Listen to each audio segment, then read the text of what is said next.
Governor, are we ready? Now we're ready. Okay, ladies and gentlemen, I want to welcome you all to Everglades National Park on a beautiful South Florida day. It's great to be in Broward County.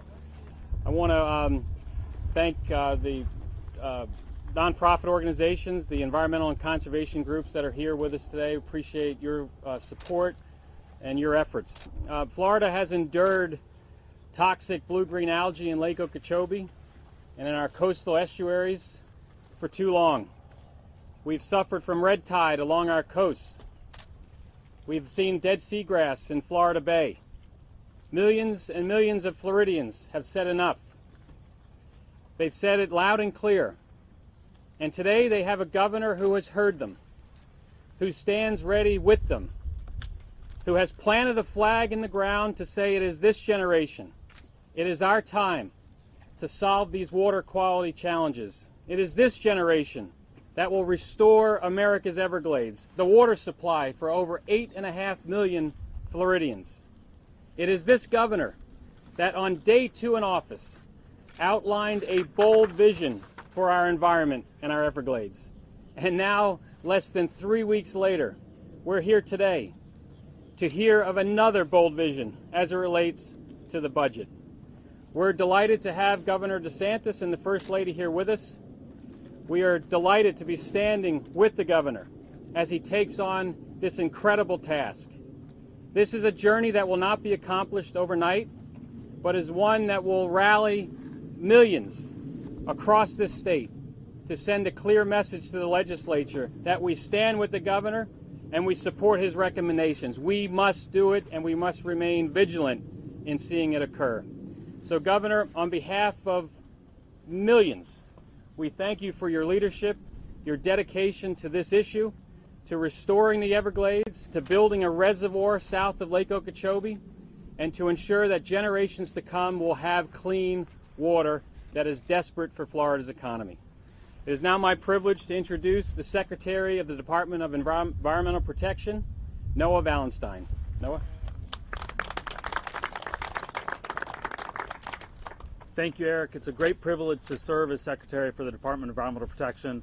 We have some of the best natural resource managers in the world. And certainly, as Eric mentioned, just a few weeks ago, as the governor rolled out a comprehensive, bold executive order outlining a number of important steps to do more to protect the environment now. I think one of the things that we all noticed most as the agency was to see a group of stakeholders, environmental advocates, all coming together to do more to protect the environment. And that day we had the governor, the First Lady, and Lieutenant Governor all at the water's edge. And so today it's my great honor and privilege to introduce Lieutenant Governor for the state of Florida, Jeanette Nunez. Good afternoon. Thank you all for being here. Thank you, Secretary. It's such a privilege to be standing here with our elected officials, with our environmental community, our conservation community, and it is indeed an honor to be standing with the governor and the First Lady. As was mentioned, just 3 short weeks ago, the governor took office, and he, in his inaugural address, laid out his vision for the future of Florida. He is, as was mentioned as well, he has laid out a very comprehensive and bold executive order that really focuses on improving our environment, on making sure that we restore our Everglades, on making sure that our water quality is enhanced. And that is something that this governor is going to fight for each and every day. If you look at the actions that he took, and you look at the subsequent actions that he's going to take, it is evident that this governor is about results. Not results 10 years from now or 15 years from now. He's not satisfied with that. He wants results today, and that's why he continues to make this a signature issue of his administration. And I'm so proud that this governor is listening to the millions of Floridians, listening to what is necessary to ensure a bold vision for a cleaner Florida. This is something that Floridians deserve, this is something that they demand, and this is something that this governor is going to deliver. And I'm just, again, so honored and privileged to be here with him and to stand alongside him and ensuring that we really focus on these issues that are going to provide a cleaner environment for future Floridians. And with that, I introduce the Governor of the great state of Florida. Thank you. Sorry, get those mics. It's great to be here. I'm going to do one announcement for an appointment and one announcement about the budget. But before I do that, I just wanted to provide an update on the executive order. We listed a number of significant steps to protect our water and restore the Everglades. We are actively working to implement that executive order. DEP has published the job notice for our chief science officer. This is a formal search for the most qualified individual in Florida, throughout the country, heck, even worldwide. Second, the department has begun vetting and searching for members of the Blue-Green Algae Task Force. We're going to keep that to 9 members, but the task force will include experts, government officials, local stakeholders. Third, DEP is finalizing both the Office of Environmental Accountability and Transparency and the Office of Resilience and Coastal Protection. A Chief Resiliency Officer will be housed in my office, the Executive Office of the Governor, and that individual will lead and coordinate resiliency activities not only of DEP but also the Department of Transportation and Emergency Management and other appropriate agencies. My executive order also addressed offshore drilling. If you look at the proposal from the Trump administration about expanding offshore drilling, we immediately went to Secretary Zinke and the President and asked for a moratorium for Florida. We were granted that exemption. Some have said since Zinke is now gone that Florida may be back in the mix. I don't think that's the case, but I can tell you we'll make sure to get Florida exempted from any expansion of offshore drilling. And we've also included on DEP's website an online tracker so citizens can see the progress that we're making on these key initiatives. And so I'm glad we're getting off to a good start. We just need to keep the pedal to the metal. On the appointment front, as many of you know, as soon as I took office, I asked for the resignation of all the members of the South Florida Water Management District. As of right now, we will have 6 appointments no later than March 1st.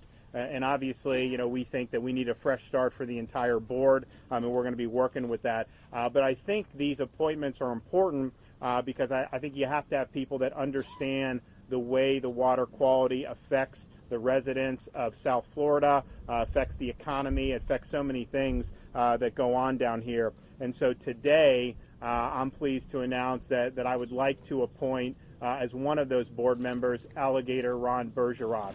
And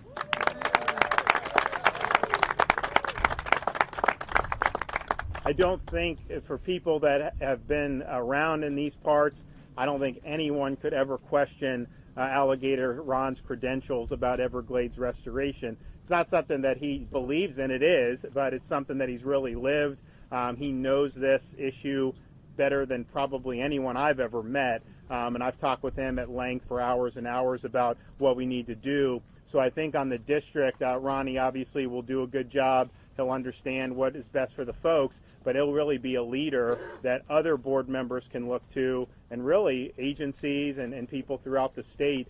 He knows how to work with people in the federal government. He knows how to work with agencies in the state, and I think he will be really a tremendous leader for South Florida. Now, he's obviously a very successful businessman. He wants everything to be transparent, so he has insisted on conducting a conflict review with his attorneys, and that's fine. As soon as that's done, I don't think there's going to be any issue. This Broward seat is open, and I will sign the order to put him on. But in the meantime, I think South Florida should be excited at the prospect of Alligator Ron joining this board, and I want to invite him up to say a few words.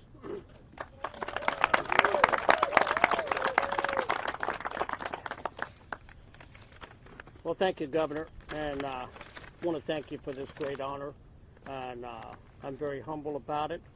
And I want to thank the Governor for making the environment one of his highest priorities in the state of Florida. I want to recognize a lot of the environmental groups that are here that I see time and time again, because in saving the Everglades, it's all about we. I see Eric Eichenberg from the Everglades Foundation, the Everglades Trust.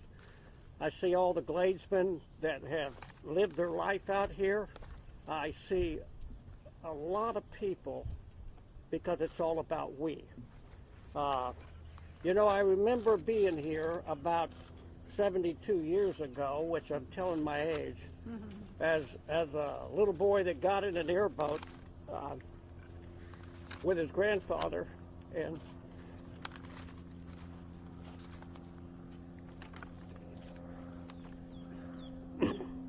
was introduced to one of the natural wonders of the world, the Florida Everglades. I remember the wildlife. I remember God's landscaping. And so I'm extremely honored to help all the Floridians to save the Florida Everglades. I look forward to being the point commissioner to the governor.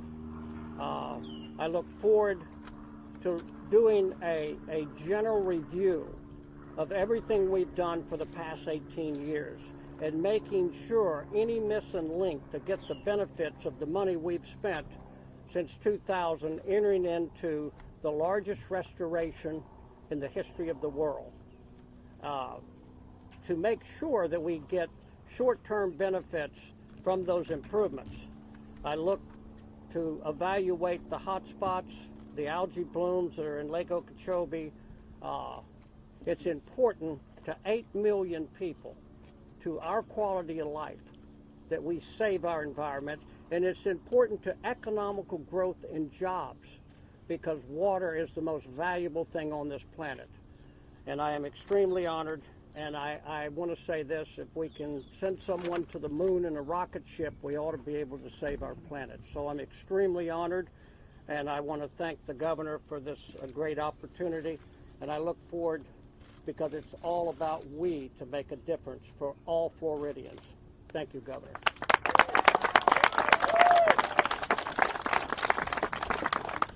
Well, thanks, Ron. We look forward to your service. So now with the budget announcement, I'm pleased to announce that we will be having in my budget really historic commitment of $625 million for both Everglades and water resources projects.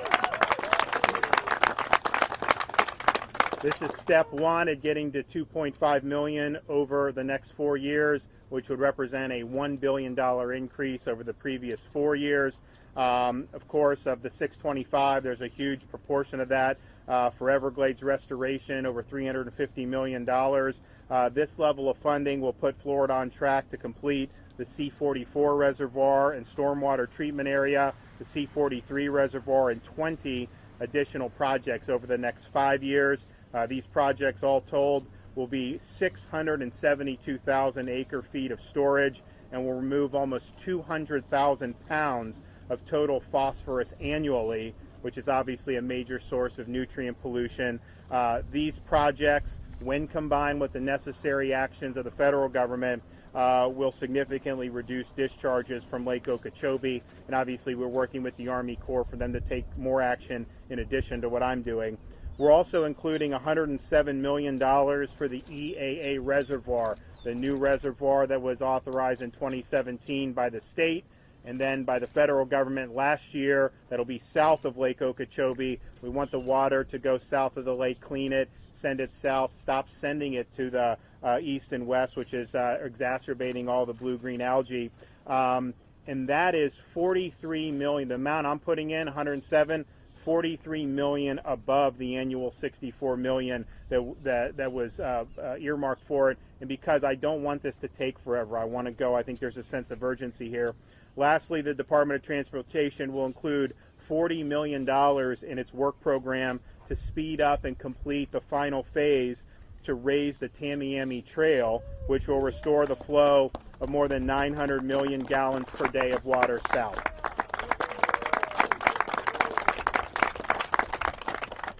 We'll be doing $150 million additional for targeted water quality improvements. This is a way to reduce the nutrients in the key water bodies throughout the state of Florida. It includes cost share grant funds for wastewater, stormwater improvements, including septic conversions. We will also try to accelerate projects to meet scientific nutrient reduction goals, which may include green infrastructure or land conservation projects. It will also support projects identified by both DEP, the Blue-Green Algae Task Force and its partners to reduce nutrient pollution and harmful algal blooms in our waterways. We'll also do $50 million for springs restoration, which is very important in many parts of the state. Another $40 million for alternative water supply grant program, and then $25 million to improve water quality and specifically combat the effects of the algae and the red tide. And that includes $10.8 million for water quality and enhancement through the task force, $10 million for innovative solutions to combat algae. The most we've ever had for the red tide research with Fish and Wildlife, $4.2 million for red tide research, $1 million for the Department of Health to study the health impacts of blue-green algae and red tide. And then, of course, we're calling for the Environmental Crimes Unit to be put back into DEP from Fish and Wildlife. I mean, if your job is to protect environment, you should just have it all in under one shop. So I think that these are going to be very positive. I think it's a historic commitment. We have more to talk about with our environment budget, which we'll roll out later in the week. But when people throughout the state of Florida see that we need to take these actions to support enhance water quality and build the infrastructure we need, I think it's something that really resonates across the state, and I think it resonates across political ideologies or parties. So I'm hoping that we get really a groundswell of support in the legislature to be able to push this through. We'll be releasing more details about the budget throughout the week, but this really is a historic commitment. I'm excited to be able to lead the efforts, but I want to thank the folks who are up here. I want to thank some of the other folks who are in attendance today who've been fighting on these issues for a long time.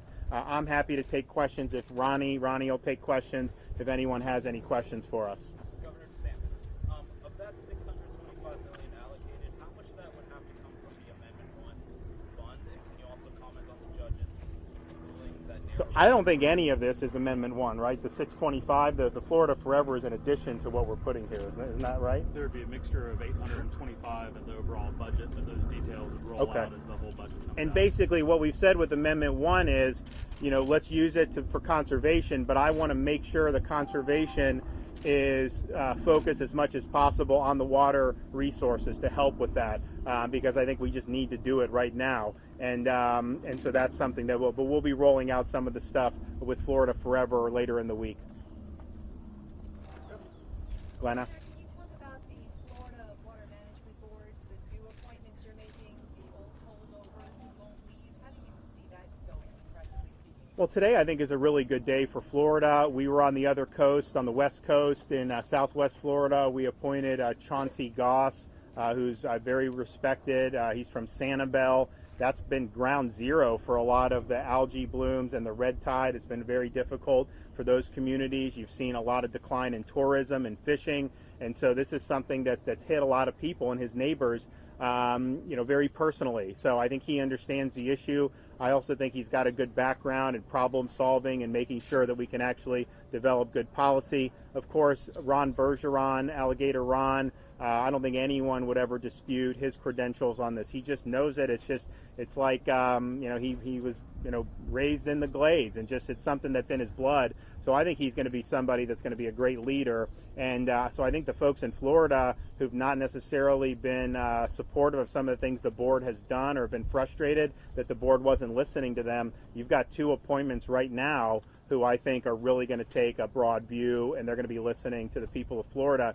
In terms of the holdovers, look, my request was very respectful. I thanked them for their service and, requested that we needed a fresh start. I think that's in everybody's best interest. But, the time is going to run out for that type of approach. And my view has always been if they won't see the light, you got to make them feel the heat. And so, we're happy to move into the next phase of this. I hope we don't have to do that. But the bottom line is I have a lot of resources and things at my disposal that I can use. And so we just want to make sure that the board is good and that the public has confidence that these decisions are being made in the best interest of Floridians. So we're going to work really hard to bring that to fruition. One way or another, we'll be able to get it done. I'm confident of that. You seem to attach a lot of urgency. You attach a lot of urgency to this. A lot of this people